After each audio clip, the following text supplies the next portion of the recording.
Hello guys, welcome to ரினி ஜியானா channel. நம்ம இப்போ மாடித்தோட்டம் பார்ட் 1 பூத்தோட்டத்தை பற்றி பார்க்கலாம். என்னென்ன பூச்செடிஸ்லாம் வச்சுருக்கேன்னு சொல்லிட்டு. அது வந்து ஆரஞ்சு கலர் ரோஸ், இது வந்து எல்லோ கலர், மஞ்சள் கலரு 7 டேஸு, இது வந்து ஒரு பட்டன் ரோஸ் ரெட் கலர், இது வந்து ஆரஞ்சு கலரில் பூக்கும், இது வந்து நல்ல ஒரு ஒயிட் ரோஸு, நல்லா சூப்பராக இருக்கும். தென் இது வந்து ஒரு அடுக்கு ஒயிட் கலர் ரோஸு, இது வந்து பார்த்திங்கன்னா பெங்களூர் ரோஸ் மாதிரி double colour, red and yellow, ஆரஞ்சுன்னு சொல்லலாம், ரெட் அண்ட் ஆரஞ்சுன்னு சொல்லலாம். இது வந்து செம்பருத்தி செடி.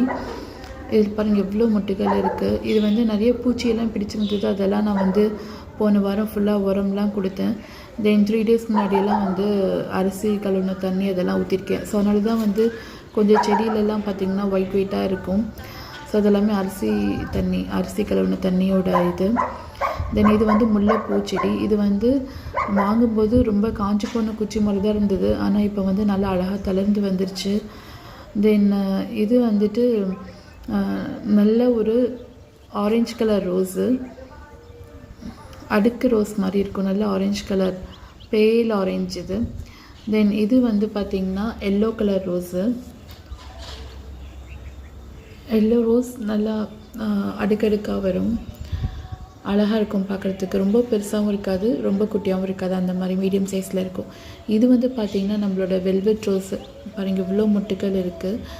வெல்வெட் ரோஸ்னால் ஒரு மாதிரி பர்பிள் கலரில் இருக்கும் இல்லைங்களா, அந்த கலர் ரோஸு. இது வந்து பார்த்திங்கன்னா உங்களுக்கு தெரியும், கீழே வந்து நல்ல டார்க் க்ரீன் கலரில் லீஃப் இருக்குது, மேலே எல்லாமே வந்து லைட் க்ரீன் வெளிர் பச்சை மாதிரி இருக்குது. சத்து இல்லாமல் இருந்தது, அப்போ வந்து நான் உரம்லாம் கொடுத்ததுனால இப்போ புதுசாக வர லீஃபெல்லாம் வந்து நல்லா டார்க் க்ரீனாக வருது. தென் இது வந்து நம்மளோட கொத்தவரங்காய் செடி. இது வந்து நான் ஒரு 4-5 டைம் நான் வந்து அறுவடை பண்ணிட்டேன். அதிலேருந்து இதில் வந்து ஒரு மிளகா செடியும் சேர்ந்து வளருது, காந்தாரி மிளகான்னு சொல்லுவாங்களா, அந்த மிளகா செடி அதில் இருக்குது. இது வந்து பார்த்திங்கன்னா ரெட் ரோஸு, சூப்பரான ரெட் ரோஸு. இது வந்து பார்த்திங்கன்னா நம்மளோட நாட்டு ரோஜா வந்து பார்த்திங்கன்னா ஏகப்பட்ட குருத்து வளருதுங்க, நிறைய பூக்கள் மொட்டுகள்லாம் விட்டுருக்கு. இது வந்து 7 டேஸு. தென் 7 டேஸில் வந்து பார்த்திங்கன்னா கொஞ்சம் காஞ்ச இலைகளாக இருக்குது, அதெல்லாம் நான் க்ளீன் பண்ணணும். இதுவும் வந்து பார்த்திங்கன்னா இன்னொரு நாட்டு ரோஜா செடி தான். இதுலேயும் வந்து நிறைய மொட்டுக்கள்லாம் விட்டுருக்கு. நாட்டு ரோஜா செடி நிறையா வந்து குருத்துகள்லாம் வந்திருக்கு.